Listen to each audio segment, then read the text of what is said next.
करवावहै तेजस्विनावधीतमस्तु मा विद्विषावहै। ॐ शान्ति शान्ति शान्तिः। अचतुर्वदनो ब्रह्मा विबाहुरपरो हरिः अभाललोचन शम्भुः भगवान् बादरायणः सदाशिवसमारम्भां शङ्कराचार्यमध्यमाम् अस्मदाचार्यपर्यन्तां वन्दे गुरुपरम्पराम्. On the auspicious occasion of Guru Poornima, we invoke the grace and blessings of all the great masters, the sages and saints, because of whose grace we are able to exist as human beings. The knowledge which sustains us as the human beings has been maintained by the unbroken chain of the tradition of Guru Parampara. So our collective salutation to all the Gurus on the auspicious occasion. We are aware that the actual Guru Poornima is about 10-11 days from now. But every year we have the annual Guru Poornima talk by our Guru Swami Parthasarathi. It has been happening for many years now. The public talk has been happening, we can say, since definitely since 1984, and non-stop it has been happening every year. And last year and this year also it will be online because of the current situation. And talk of Swamiji is scheduled on July 18th, which is next Sunday. So we thought we can schedule our talk in such a way that it creates an awareness for the main talk of Swamiji also. So we decided to do it this Sunday, today, July 11th. We will begin with a story which most of you may be aware of. It is a slight modification of the story that is given in the seminal book Vedanta Treatise also. And it is very apt in the context of the talk today. There is a kingdom and there is a king and queen who are blessed with a newborn child who is the heir to the throne next. So they are very happy in that situation. They are very happy. But suddenly there is a big deluge type of thing that happens, and the entire kingdom is devastated, affected. It is so powerful that even the palace is not spared. So much damage has happened, and in the process the king and the queen also perish. But somebody thoughtfully keeps the newborn baby in a basket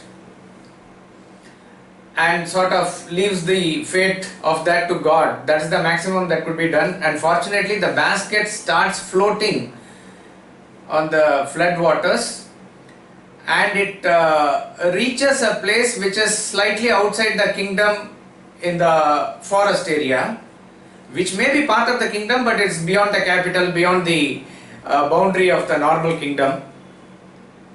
And fortunately the prince is alive, and the forest tribals there, they very happily take that young child and raise the boy as one of their own.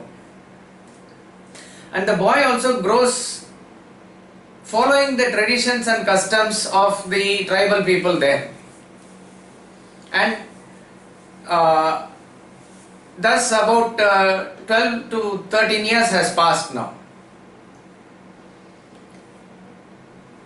And the kingdom is without a king. The minister and the council of ministers, maybe they are managing the kingdom, but they do need a king.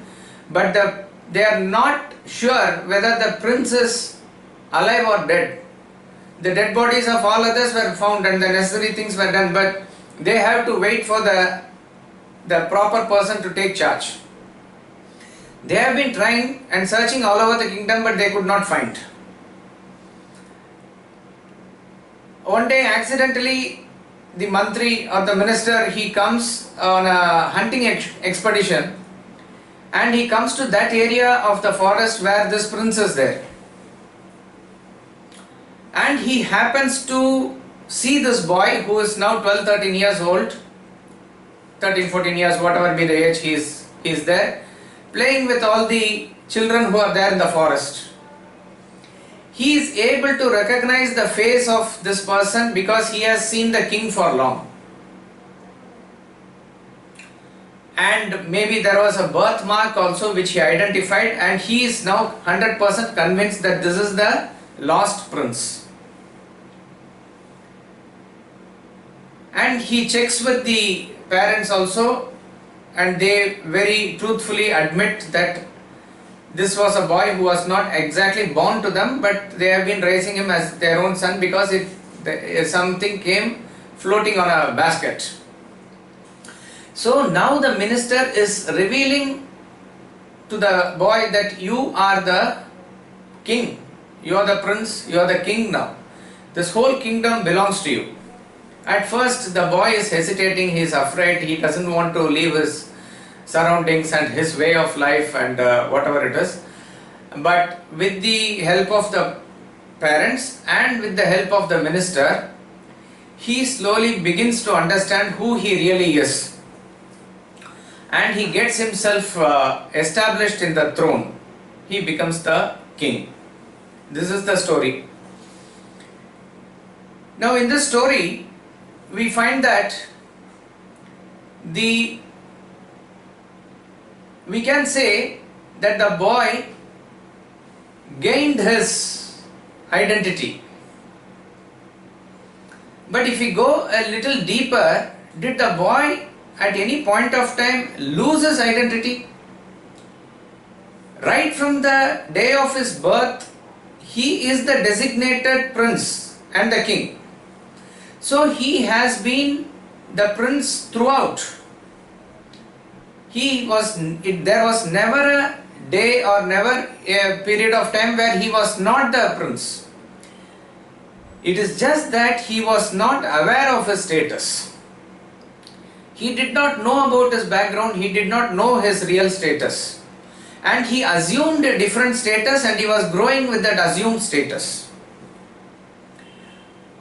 So when the minister encounters this person midway in his life, what does the minister do? The minister does not confer him a title which is not there with him. The minister only kindles the real identity within him and makes him understand that he is really the king, he has always been the king. Now who is the minister here? The minister is the Guru. So why do we remember the Guru Parampara on the occasion of Vedavyasa Jayanti? Vedavyasa is the stalwart in the lineage of Gurus. And what does Guru do? Guru only makes us understand who we really are. He introduces yourself to yourself. That is the role of the Guru. He cannot bring anything from outside and impose upon you. You are already that, and he is only making you understand that.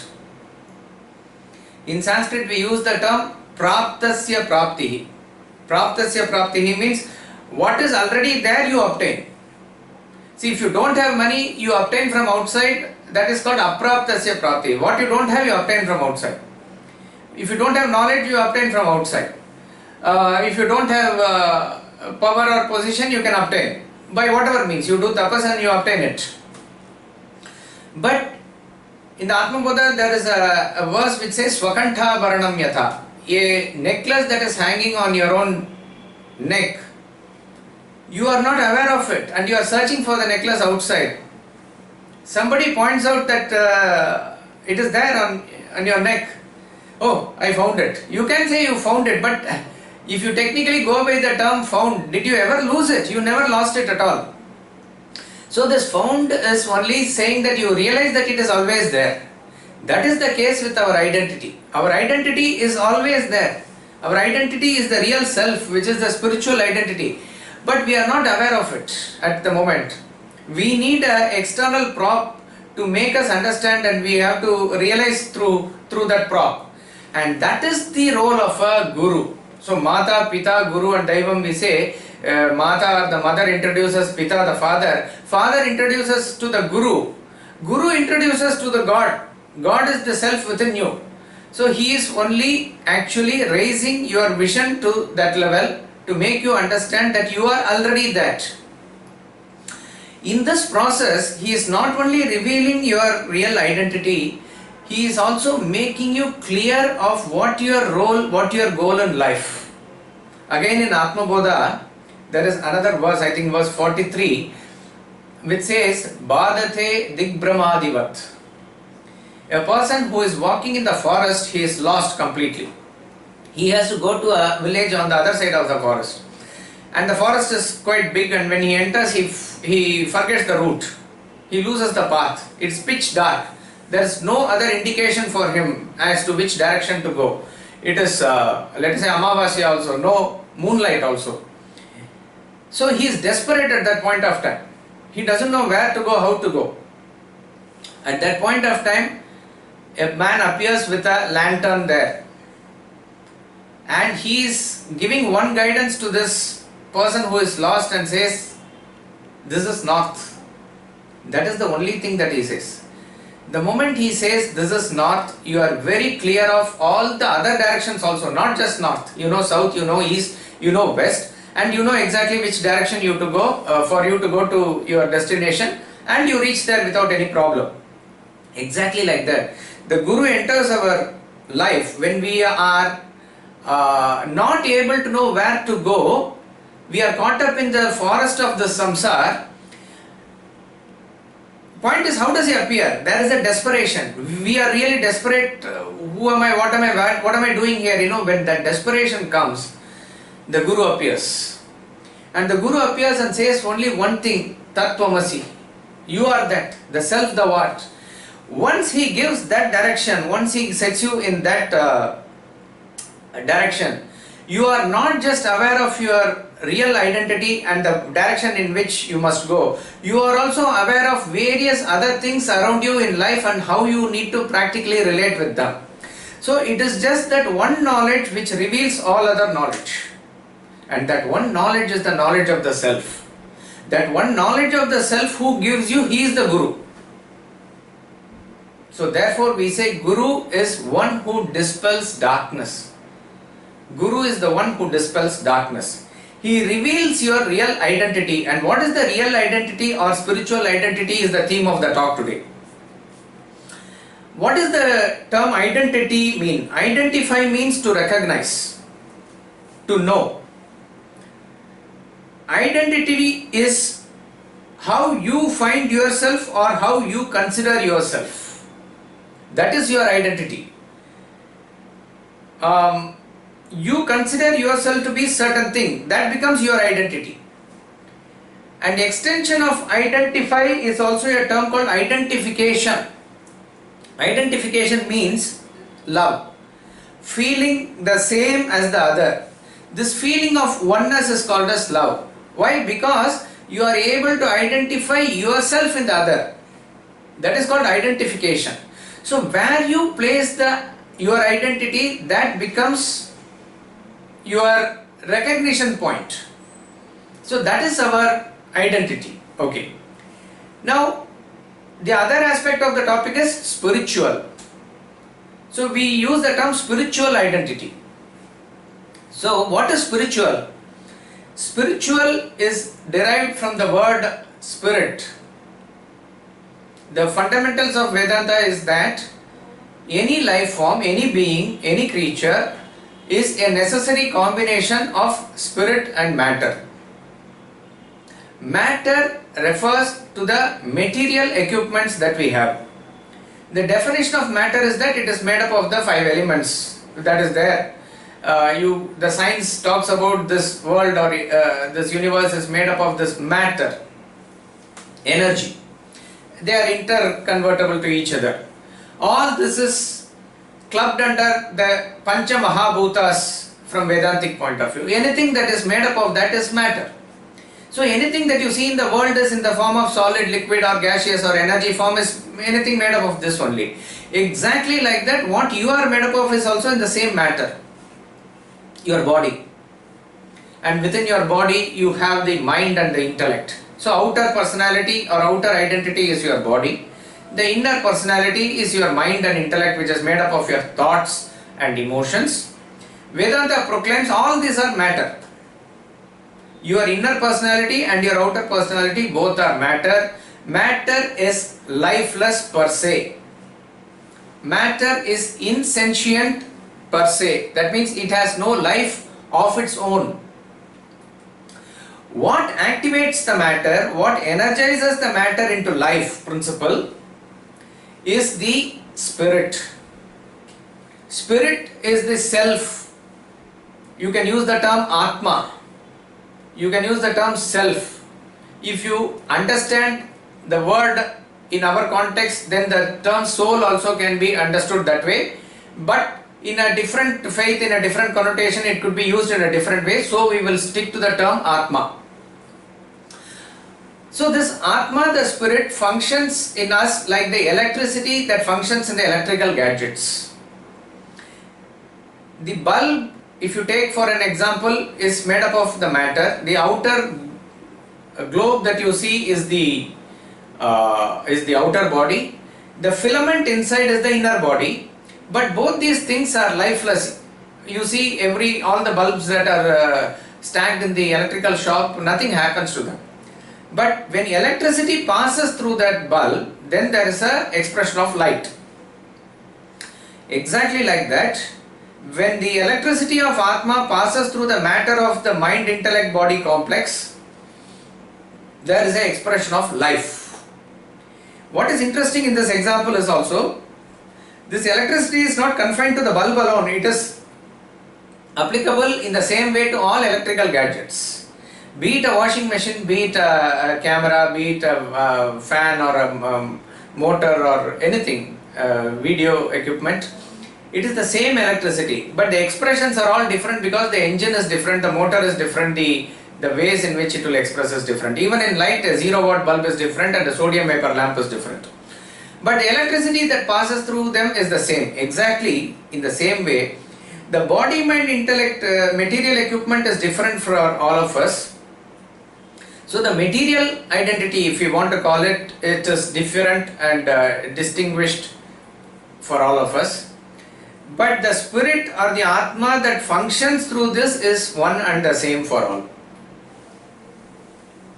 So when we talk about spiritual identity, we are talking about the real identity within us, which is referring to the self or the Atma or the God principle, whatever you want to call it. You can call it by any name because it is not capture. We cannot capture it within our words. We cannot capture it within our thoughts also. But it is that which animates everything to function. That is why when the disconnection happens, there is no life. A piece of wood or stone has no life because the principle, the all-pervading principle also is not able to connect and function through that. There is no expression of life. But I am speaking, something makes me speak, something makes you listen, something makes my hand move. That is that principle within me which is making it function. So that is called as the spirit. This is the basis or fundamental of the Vedanta. Now, how do we raise ourselves?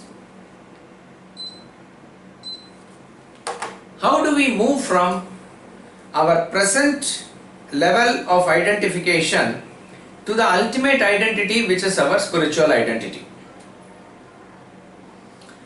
We will take the help and guidance of Swami Ramatirtha here in the Woods of God Realization, first volume, I think chapter 2. His lecture is recorded and it is titled as Expansion of Self. And the same theme is covered by our Swamiji also in the book Vedanta Treatise. It's one of the fascinating and most scientific chapters. He classifies the expression of life into 4 broad categories. You would all seen this chart, mostly shown by Swamiji in all his lectures. You have the 3 types of living beings. You have the plant, animal and human. To this, if you want, you can add the mineral kingdom also. Okay, but we know from science and we know from practical experience also, mineral doesn't have life. Fine. But if you want to fit it here, you just include mineral also. Mineral merely has a physical body. It doesn't have anything else. The difference between physical body and a gross body is that plant, animals and humans, we can say it has a gross body, sthula sharira. What is the technical difference here is, gross body is grossification of your subtle body. Gross body is that which is supported by the mind and intellect.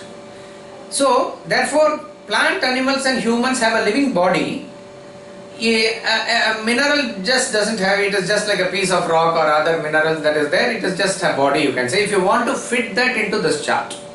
Otherwise, plant merely has a body. It is like in a sleeping state. It has very minimal awareness. It has no emotions or intellect. Even if you say, if scientists are trying to experiment and find out if the plant is reacting to any music or anything, it is all at a very, very rudimentary stage. 0. Practically next to 0. That's all. So, all practical purposes, plant only has a body, no mind or intellect. Similarly, animal is much more developed in its expression. It has a body and a mind. Mind means full of emotions. Emotions is very clearly seen in animals. All types of emotions, positive, negative, gratitude, love, attachment, anger, various things that we see in the animals. But animal does not have intellect. Intellect is the faculty of discrimination, thinking. Thinking is not possible as far as animals is concerned. A conscious thought to apply yourself, no, not possible. Whatever was the adaptation and other techniques that is naturally there in animal, they get it hereditarily and they carry on. What was the time that was required for a blue whale to migrate from the Arctic Ocean to the equator during winter and go back? All these things, whatever the ancestor of the blue whale was doing many thousands of years back, it will be doing the same thing now. That's all. So this has nothing to do with any thinking or anything. It's a flow of life that is set for them. It's computerized way of life. But very clearly you can see that they do have emotions, no intellect. Human being finds the fullest expression of life. He has a well-developed body. He has well-developed and refined emotions.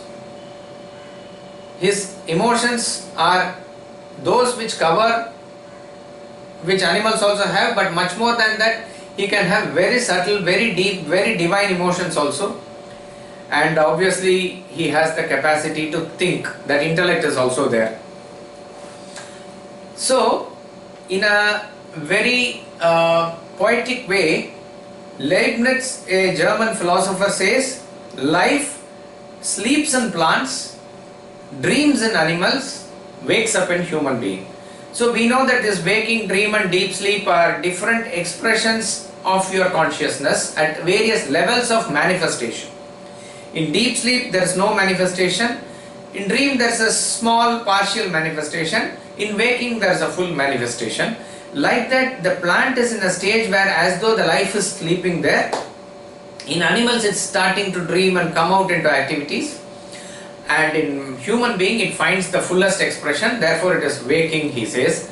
This is a nice way to look at it.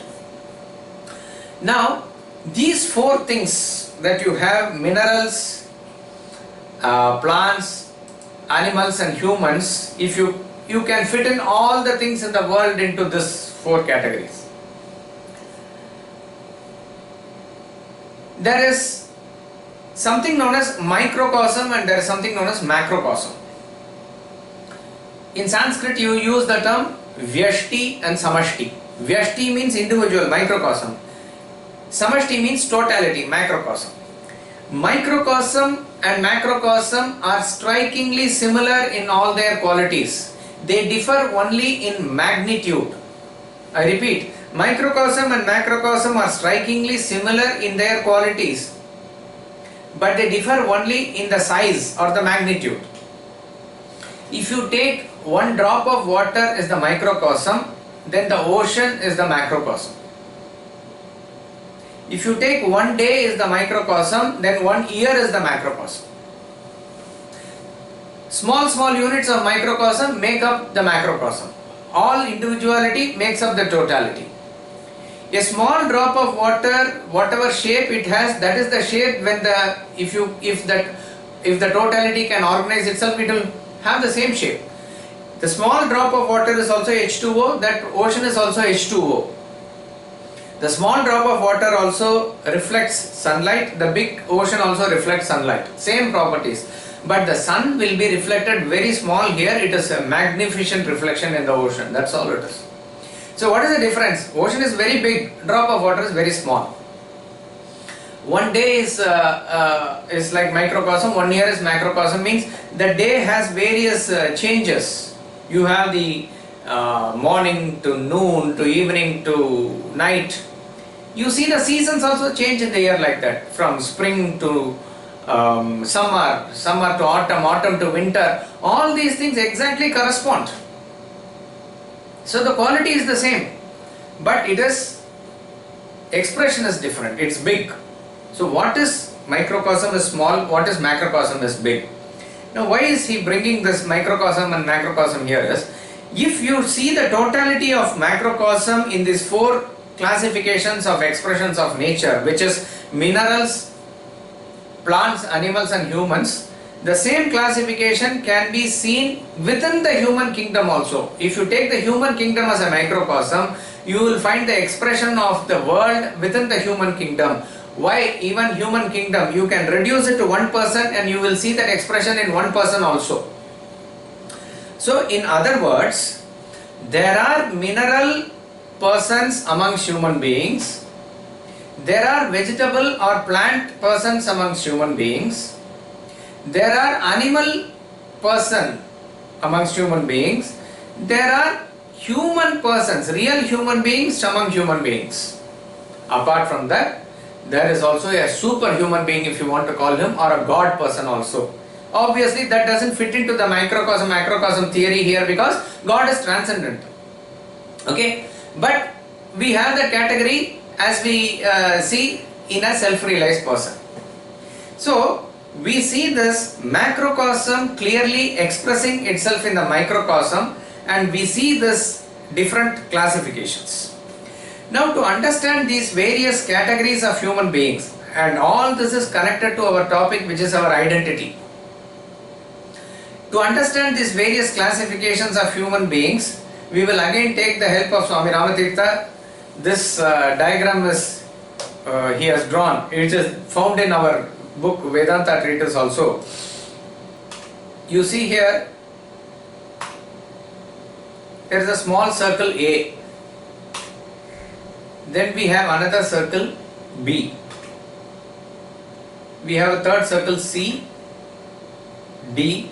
We can keep on drawing many circles, but for convenience sake we have drawn 5 big circles here, 5 circles of different sizes here. And finally, the culmination of all this, we also find there is a line which is tangential to all these circles. Let us call that F. Now, certain things that you need to observe here are that these circles are not concentric circles. Concentric circles means circles which are drawn from the same center. These are not concentric circles. A concentric circle is something when you throw a stone in the lake or a pond which is still and calm, it creates ripples of waves. So the waves keep on expanding and you find all the waves are forming circles, right? They are concentric circles. The center of all that is at the point where you throw the stone. That is concentric circles. Here what happens is that the center of circle A has to be inside A. But as the circle keeps expanding, the center starts moving away from the point which is near F. See, suppose you see the circle's center is within A, the circle B, the center of circle B is within B, but it is outside A. The center has moved. Why? Because the radius has grown. The radius has expanded. And then you come to the next circle C, the center of circle C is in the center of C, but it is outside B. Similarly, the center of circle D is inside D, but it is outside C. Like that, we see that the center keeps on receding from the original point. As the center keeps on receding, the radius keeps expanding. The radius keeps increasing. This is one observation that we have. Another observation is that the smaller circle is contained within the bigger circle. A is contained within B, A and B is contained within C, A, B, C is contained within D. Like that, the larger the circle becomes, the smaller circles become part of it. Another observation that we see is, as the circle keeps on expanding and expanding and expanding, the circumference tends to flatten. You see near that line, the circle A has only a pointed connection, but as the circles become bigger and bigger, like you see the circle E, it will somewhat merge with that straight line. And imagine, we cannot draw here, imagine bigger and bigger circles, it will almost be like that straight line, it will come like that. That is another point you need to remember. Another point we notice in the circle is that for every circle there is something inside and something outside. Certain points are convex. The circle is convex to those points which are inside, concave to those points which are inside, but convex to those points which are outside. These are the observations that we see. But what is interesting is, when it comes to the straight line, there is no inside, there is no outside. How do we understand this straight line in terms of circle? We can say straight line is arc of a circle whose radius is infinite. I repeat, straight line is arc of a circle whose radius is infinite. That is why when you go to the beach and stand for the wave to come, the wave appears to be coming like a straight line and hitting you. But wherever and whichever place the wave started, it all started as a ripple and it was small circles that was coming. You can understand this when you see the video of how the tsunamis occur and how the waves are produced. It all starts with circle, but when it comes to the shore, when it hits you, why it is like a straight line hitting you? Because it is so big that it is you cannot understand the magnitude or bigness of that circle. So we can say that the straight line is arc of a circle whose radius is infinite, whose center is everywhere. You cannot pinpoint the center of such a circle. In all other circles you can pinpoint the center, but here for the straight line there is no center, and therefore for the straight line, can you say there is something inside the straight line and outside the straight line? You cannot say that also.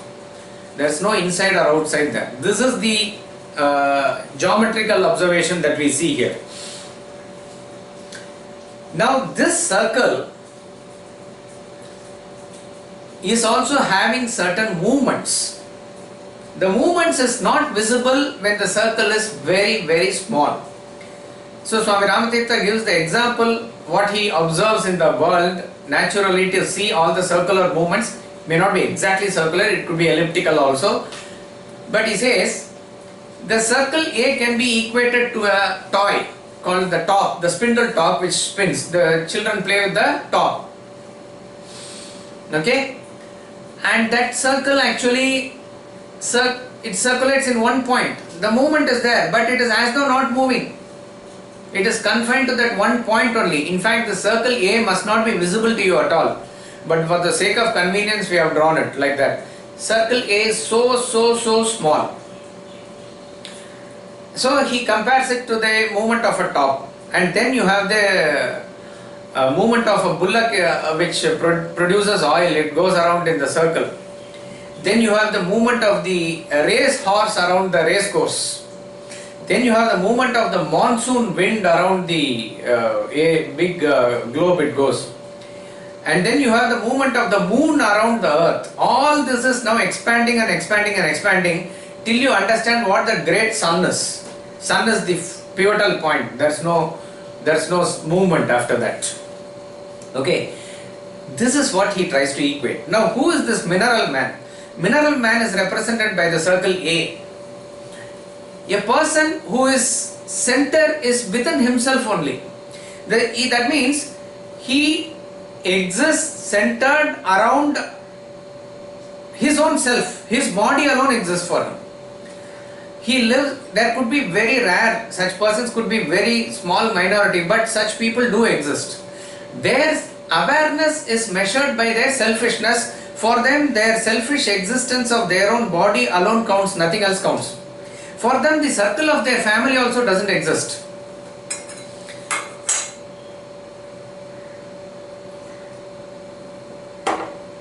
They can be called as mineral men. Mineral thing doesn't show any awareness. See, if at all you want to equate that mineral in that life, mineral also shows some expression, some change, but that change takes millions of years. For a piece of wood to disintegrate and burn by itself, how long it will take? Thousands and thousands of years.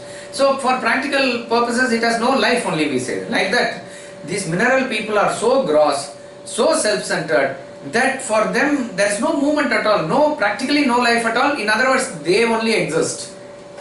Very selfish, very egocentric. Then we come to the circle B. If a person has found his identity with his family, you can call that person now a vegetable man or a plant man who has a better expression of life, whose awareness is definitely slightly improved than that of mineral man. He has expanded himself and his center is not in himself now. We see that the center of A has moved to center of B now, which is outside A. Therefore, his center has gone outside him, but where is the center? Family. So therefore, within that circle, whoever is there, he is able to feel one with them. This is called identity or identification. He is able to feel one with his wife, one with his child. He is able to therefore do sacrificial actions for them. This is the expression of him. Majority of the world falls into this circle, me and my family. My family circle is where most people operate. Identity is what you consider yourself to be. I consider myself to be my family. That defines my identity. That is where my Shuddha is. Therefore, I am identified like that. So point B accommodates point A, but point B, circle B is larger than circle A. He is a family person. But the law of life is that you must not remain stationary. Until this point, until the point B, circle B, it is quite natural. We see this in animals also, that emotional personality, when you are able to identify with, not just the gross physical personality, your emotions are natural. So when the emotions are natural, you are able to identify with your family, your circle is big. Vedanta says your family must be the center, the home must be the center of your affection, not boundary of your affection. I repeat, home must be the center and not boundary of your affection. Therefore, what happens? You have to consciously from now on expand yourself to greater circles. At any point of time, there must not be a stagnation. You must not get complacent. And most people come up to the level of family and they are stuck there. You must consciously expand yourself to embrace others. So let us assume circle C is talking about a person who identifies with his community, jati, or whatever be, his society people, his company people, his extended family, his drivers, various, in whichever way you look at it, there is a larger circle of people who you are able to embrace and accommodate, to whom your feeling is the same, to whom you will sacrifice, to whom you will wish their welfare and do everything for them. That is circle C. You can call him an animal man. An animal now shows more awareness. Here the awareness, here the degree of selfishness is directly proportional to your awareness. You are aware of existence of others. You are able to feel for others. You are able to do service for others. And therefore his movement is bigger now, like that of a horse race. Again, expand further. A human man, a real human among human beings, is one who is able to have that humane values. He is able to cut across various boundaries. He is able to maybe feel one with the nation. Indian, there is no jati there, there is no other demarcations there, there is no family and that title and this subtitle and all those things are not there. He is able to feel one with all the Indians, genuinely. And his circle is now a larger circle. His center is in the country. He finds himself as the nation. His identity is established as the nation. And some may cut across all that and feel one with the all humanity also. For them, even the boundaries of the country does not matter. They feel one with the humanity. Vedanta says, don't stop there also, go further, go further. Expand yourself in such a way that you are able to feel one with all human beings, all living creatures, all birds and beasts and insects also. You don't find any demarcation or differentiation. That type of awareness, at least now we have to imagine. Of course, circle A, we said it could be a very small minority of people may be there, very rare. B is the majority. C, D also people will be there. E is very, very rare when you find those people who can identify who is a real renunciate, who is really called as a Maharaj because he is like the king or the king of the universe. Where he has no connection with one particular family, but he has taken the universe to be his family. So even if a plant is not alright, he feels for that plant. He feels the same for an animal or an insect or any being for that matter. His identity is beyond his precincts of his body. And finally it culminates in self-realization, which is not a circle anymore, which is F. When it comes to F, there is no identity per se. You are merged with the self. Self is your identity, supreme self.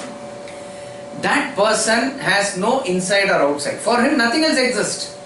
For him circles don't exist at all. So there is no astika, nastika, there is no insider, outsider, there is no concave, convex, all those things are not there. For all others there is somebody within the circle, somebody outside the circle. However big the circle also. So our aim is to not stop at any point but consciously expand our circle. Now what happens here is that to reach up to the level of the family, it is quite natural. We said it happens in animals also. But to go beyond that, how it is possible? How do you suddenly start loving others? From tomorrow onwards, I'll add one more person to my circle and my circle will expand. Will it work like that? No. If you want the shoot of the tree to grow, you have to water the roots. So you have to go deep within yourself to identify with your core personality inside. Only then it will expand outside. That is where knowledge of the self comes. This is where practically Vedanta helps. To feel me and my family, it's natural. It comes up to a point, but it should not stagnate there. It should grow further. So this knowledge of the self, what does it tell you? It says you are the self. We said in the beginning that the self in you is the self in the same in all beings. So if you are able to identify with the self, Tattvamasi, that knowledge is given, you are the self, you are able to identify one with others also. This is the thought that we must keep in the back of the mind, but practically work from the level that we are, at least to accommodate bigger and larger circles. Otherwise I identify with, suppose if I am a Marwadi, if I identify with my fellow Marwadi, I think he and I are one and the same. If I am able to commonly identify with Marwadis, I will help him if he is not able to pay for his education. I will accommodate in various ways. That way myself expands. If I am a Tamil, if I am a Bengali, I am able to identify with that circle at least. Each and every circle like that is very, very important and very useful for us to move forward. Then you can identify with the country. All these things comes only when you are rooted with yourself within. If you deeply feel that feeling for India, only then you will be able to feel for the fellow Indians. So Bharat Mata is the common identity here. The Jati is the common identity here.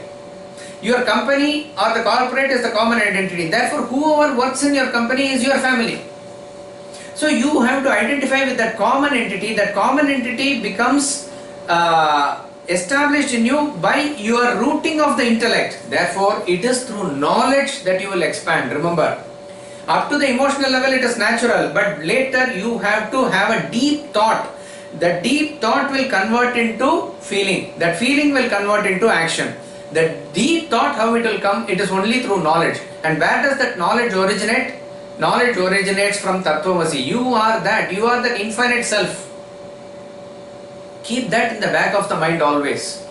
With that, if you are able to identify, you are able to tone it down, then I am able to at least identify with my fellow beings, with my country, with my wherever it is. It does not matter at what level you are.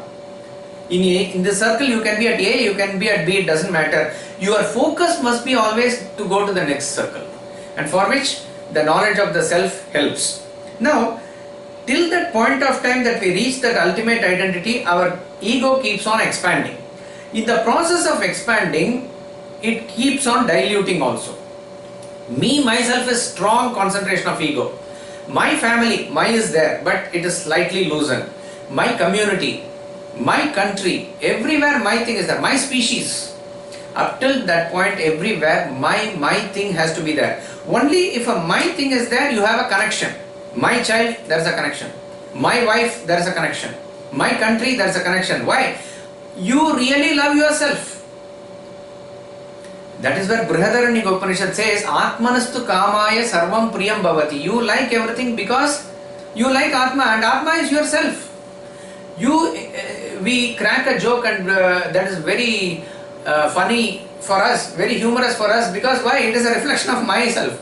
You write a four line poetry. That poetry you will like better than Rabindranath Tagore or Mahakavi Bharatiya's or Shakespeare's poetry. Why? It is my poetry. My poetry I like best. My drawing I like the best. My child I like the best. Why? My connection has to be there. So, this my connection, Vedanta says, is good, but you try to expand that my. Expand that my to accommodate others, so that identification has to slowly go from your body to your mind, to your intellect, to the Atma deep within. So this process of journey inside, when you go towards the root, there is an expansion outside. So you will come to a point where you find no differentiation or demarcation, and you are able to accommodate others.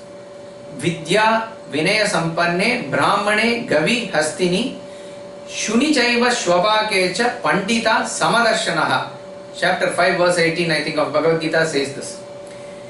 Panditaha, wise people, Samadarshanaha, having equanimous vision. Who are able to see the same self pulsating in all. All means in a Brahmin, Vidya Vinaya Sampanne Brahmane, a Brahmin who is endowed with knowledge and humility. Vidya Vinaya Sampanne Brahmane Gavi Hastini, a cow, an elephant. Shuni Chaiva, a dog. Shvapakecha, a dog eater. A dog eater is considered to be of the lowest category in terms of his conduct. A Brahmin is considered to be the highest based on his conduct. And there are various types of animals. All these things, they are able to have a Samadarshinaha. They are the wise people. Why? They have identified with the self within. So the theorem is, as you think, so you become. As you think, so you become. This is the law of Yad Bhavam Tad Bhavati. If you think you are the family, you become the family person. If you think you are the community, you become the community person. If you think I am only this body, then my catering of my sensual enjoyments is the maximum, I don't care about even my family, you become that mineral person. If you consider, if you deeply invest your thought in Bharat, India, then you are the patriot, you are a national. If you consider yourself as the real human being, then you cut across all the barriers, you are a real human. If you consider yourself as the self, you are the self. So you have to invest. So the process is that the identification or love is spontaneous, that doesn't come all in a sudden. Yes, of course it comes in a sudden, but you have to invest your thought deeply on the personality that you are. That hard work has to be done. Therefore, association with the self-knowledge is the key. See, at any point of time you are identified where your Shraddha is, okay? Suddenly you may feel inspired, you are a family person by and large, you feel inspired. Suppose if India is winning a Olympic gold medal, Abhinav Bindra has won, you suddenly cut across all boundaries. You don't consider Abhinav Bindra what jati he belongs to or what religion he belongs to, but you are able to identify with him. How? Because you are able to feel inspired about the nation. So all these inspirations can come once in a while, but you are by and large a family person now. So consciously you need to expand yourself. As you think, so you become. So your thought process or thinking is what you need to attend to at all points of time. Fine. Now we cannot shy away from the question of religious identity also here. Where does religious identity fit in these circles? Is there any distinction between religion and spirituality? Because that we debated whether we should keep the topic as religious identity or spiritual identity, and then we settle for spiritual identity. But when you go by the definition of these two terms, you go to the depth or core of it, they are not different. Religion is derived from the term re plus ligare, which is to unite back or to join back. So any attempt to get back to your original self is called religion in English. You can use the equivalent term yoga in the context.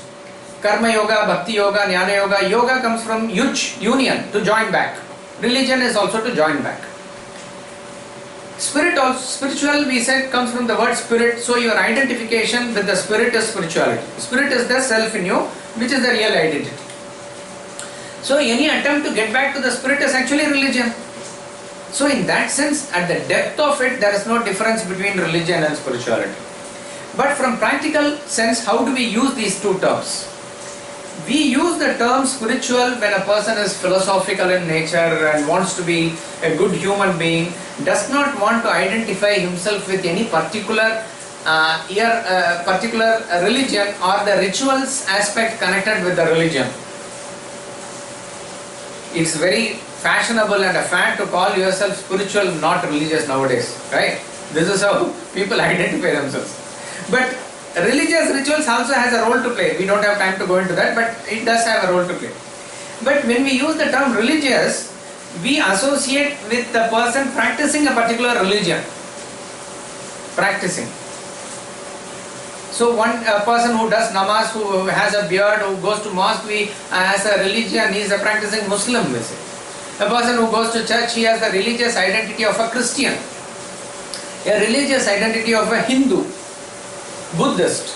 These are, so because there are certain ways by which you can identify yourself and you do certain practices, you do certain rituals, all these are associated with that. So that becomes your religious identity. Now, we need to answer the question or analyze the question, is the spiritual identity only applicable for self-realized masters, or is it possible for us also? Is it compatible with other identities? And what is the stance of Vedanta vis-a-vis the other identities? As Vedantins, as students of Vedanta, where do we stand here? First is, how do we apply spiritual identity at our level? See, till you reach the point of identifying with the self completely, you will be identifying with any of the circles only. Till you reach the straight line F, you will be any of the circles A, B, C, D, E. The basis of all your identities is the identification with your body. Suppose you say you have an identity of a jati or identity of a national. Jati because your body is born in that family, in that jati. I am an Indian because my body is born in India and I feel, therefore the chances of me for my mind to feel as an Indian is more here. Family identity is clear. My wife, my children and the family identity is all associated with your body. Fine.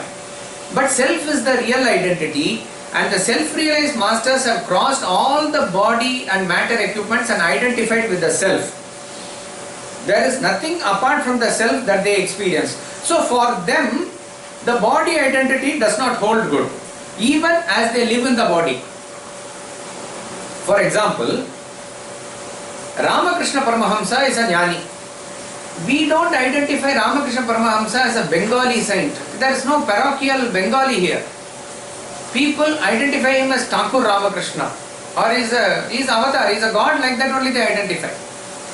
Ramana is not, we say is, Tamil or Brahmin, or nothing of that applies to him. He is Ramana Maharishi. Ramana Maharishi means that Maharishi has crossed all boundaries. So it is very clear when a person reaches the point of self-realization, all identities break.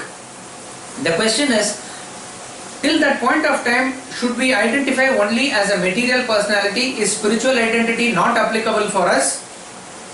Actually, it is applicable. As long as you are consciously keeping the idea of self-realization in the back of your mind with this knowledge, and you feel inspired and you work at any level that you are still a spiritual person only. For example, if you are a family person, it is okay to be at the family level, but you must consciously want to expand yourself. The thought that I must reach the self must be there at the back of the mind, and you must consciously try to work towards that. But at present, my major personality is centered around the family. Therefore, let me do the proper things, my dharma, let me function at this level.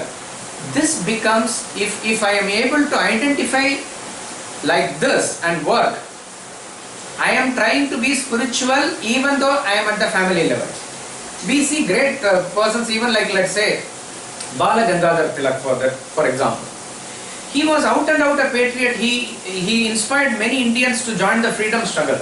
He was inspired by Bhagavad Gita and other texts also. He wrote Bhagavad Gita commentary. From the point of view of Karma Yoga also, he did everything. We can definitely call him a spiritual person only. It is not the question of whether he realized the self, whether he became an absolute jnani or not. That is not the discussion here. He was able to identify at his level. His level was the level of nation. So he was able to identify with the nation, and he was using that as the means to move forward. He is still a spiritual person. So therefore, the test is this. At any point of time, if you are not able to feel ill will or hatred to any other circle, the circle outside you, but you are feeling inspired about your circle and wanting to move forward, you are a spiritual person. So you have to be careful in the circles of only one point. The greater the expansion, the better it is, no doubt.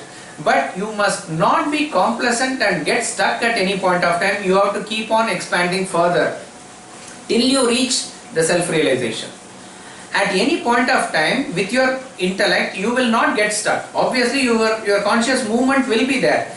But if you get stuck, if you get attached to any circle, then remember, the damage that you cause to other circles, the persons outside your circles, is much, much more than the love that you proclaim for the people within your circle. This is a very important point. Remember this. At any circle, at any point, you get attached, you get stuck.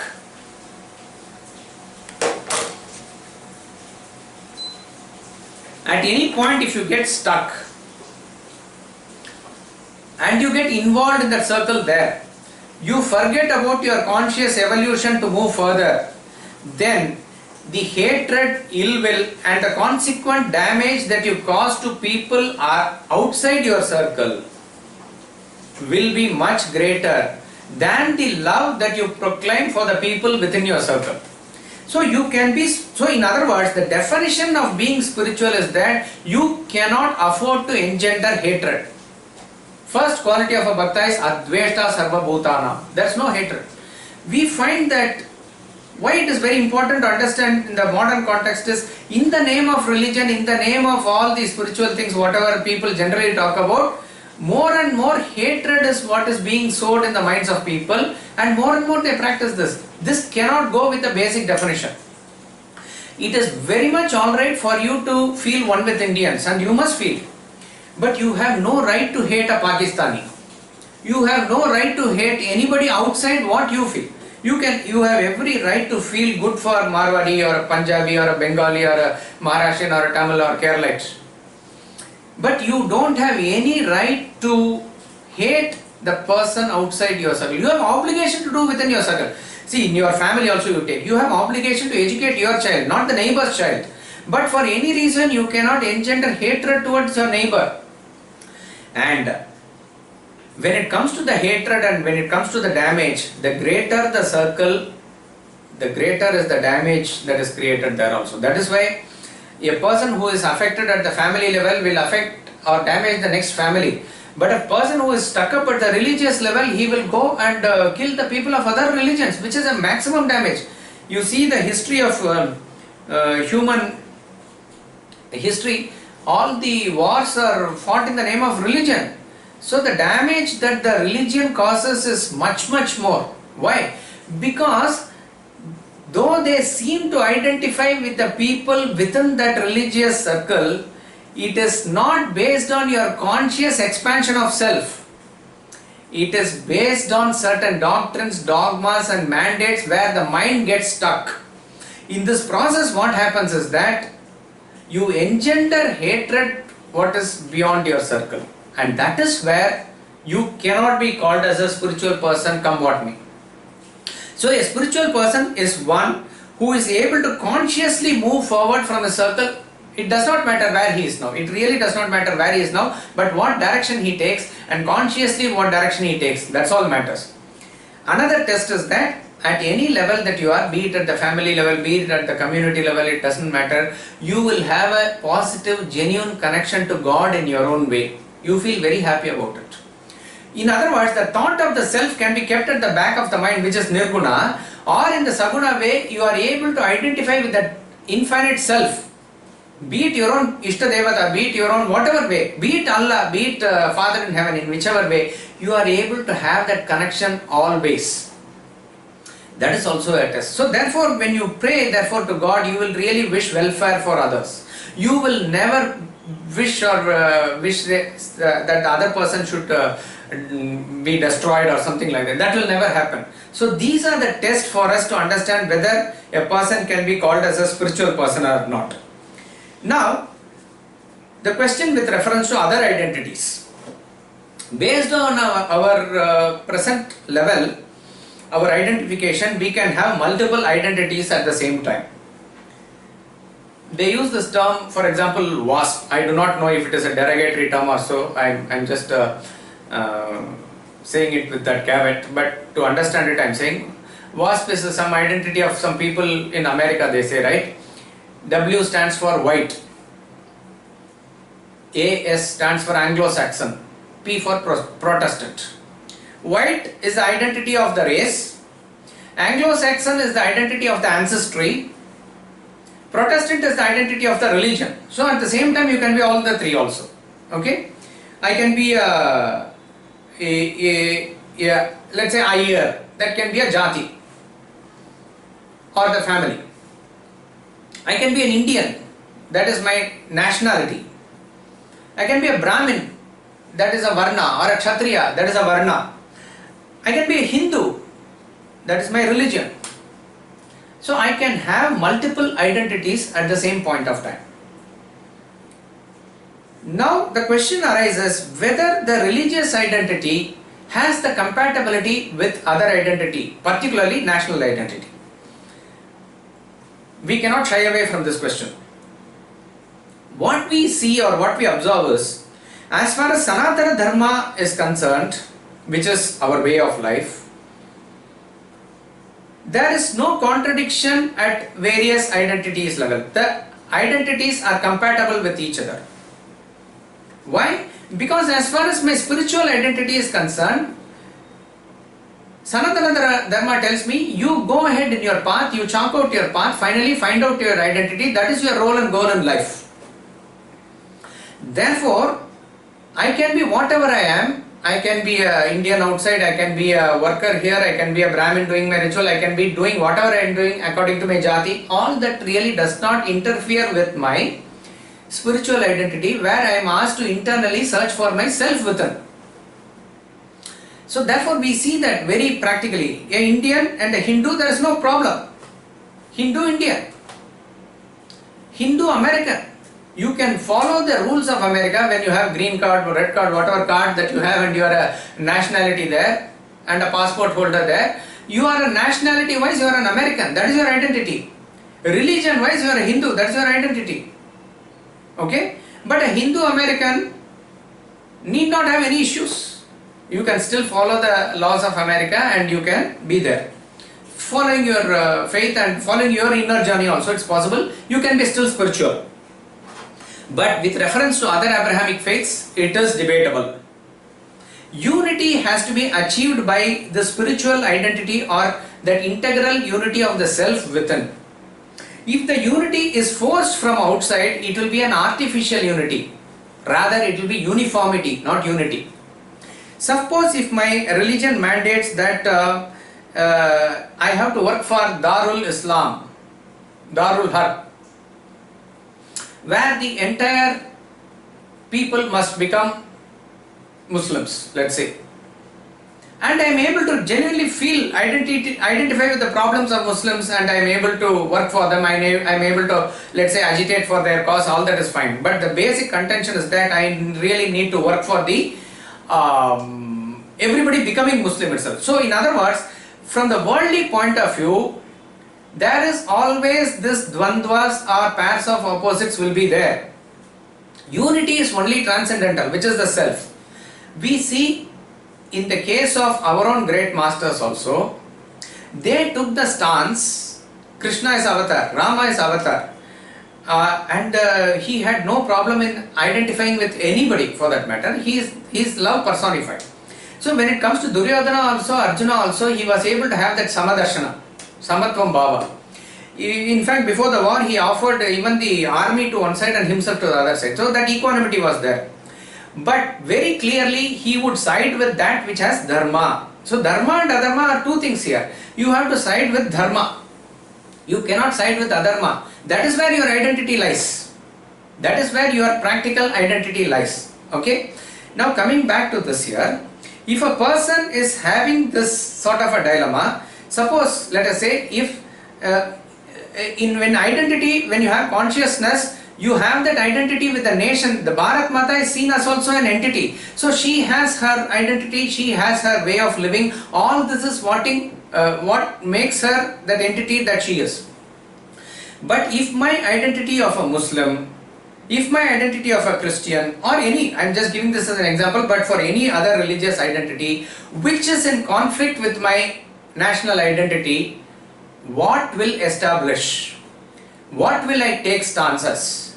Which will be much more in me wanting to establish itself? We see that in the history also. Very many times, even when the Hindu kings were there, when the soldiers were there, some were Hindus, some were Muslims, but sometimes, even in the fight where ultimately the Vijayanagara kingdom collapsed, there were some defections from the side of the Hindu kings to the other side, because they were able to easily identify with the Islam as a circle rather than as a nation. You will be surprised to know that this has happened post-independence, post-partition, even the first war in the 1948 Indo-Pak war also. It's very startling. Now we are not here to condemn or criticize. Let this occasion of Guru Poornima not even remotely give us a chance to engender hatred even for one bit. We are talking about facts here.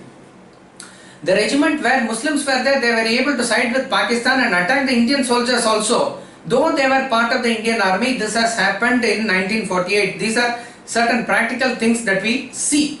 So what we are trying to arrive at is, if there is a unity that is created by your religion where it very clearly demarcates between X and Y, momins and kafirs, something like this, then if you are not able to expand further and accommodate others at the mental level, that type of identity cannot be there with your spiritual identity. It cannot be called spiritual. It is merely a religious identity only.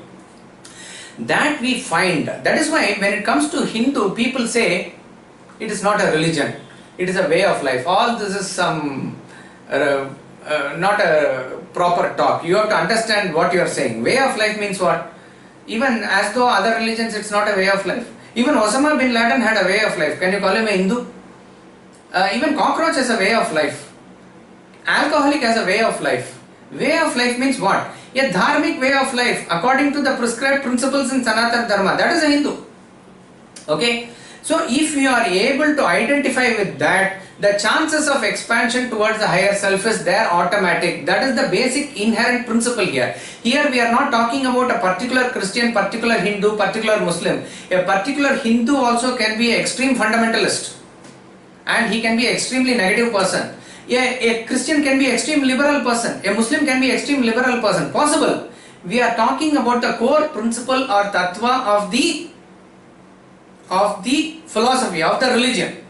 What it makes you of, what it has made of even the so-called Sufi saints in the past, that needs a thorough examination. So to conclude here, that this type of a religious identity cannot be equated with spiritual identity. Lastly, finally, what we need to do as Vedantins with our identity with Sanatana Dharma, we on this Guru Poornima occasion, we again take inspiration from our Gurus only. The great Advaita Acharyas, the great Lord Krishna, the great Adi Shankaracharya, great Vedavyasa and Vidyaranya Swami and Samartha Ramadas, all these Parampara masters stood in their absolute spiritual identity.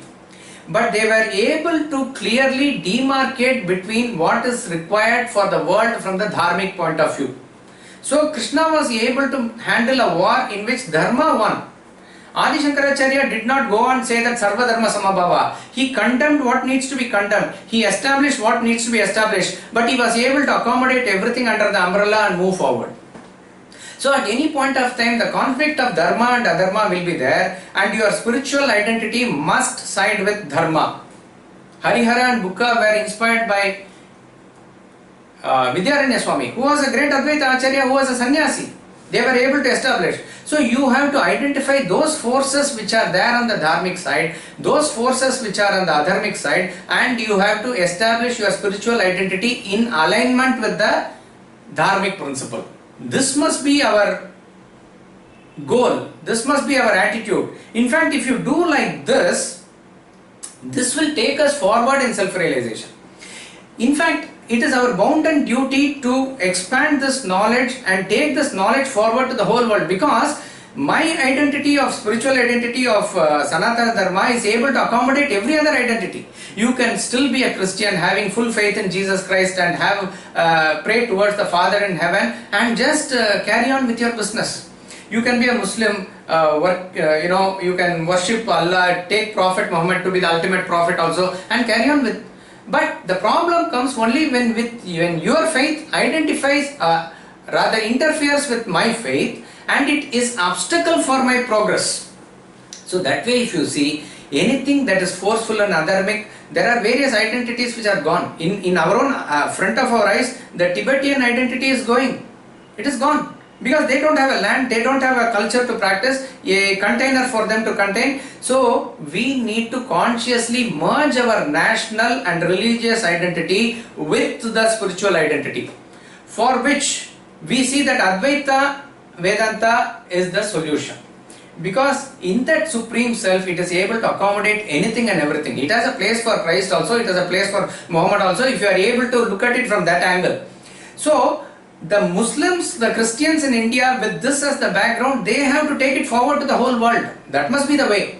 And we as the students of Vedanta, we need to understand, practice at our levels and make all attempts to take this knowledge further also. That is our duty. So on the Guru Poornima day, again, we bow down to the great masters, great rishis, and it is with their help and their grace that we can finally establish ourselves in our spiritual identity. Thank you very much. Namo Paramarshibhyo, Namo Paramarshibhyo.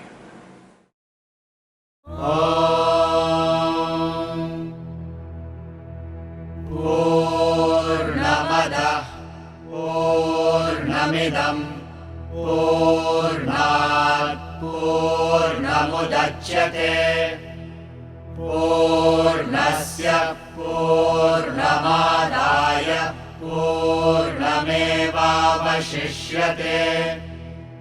Om Shanti Shanti Shanti.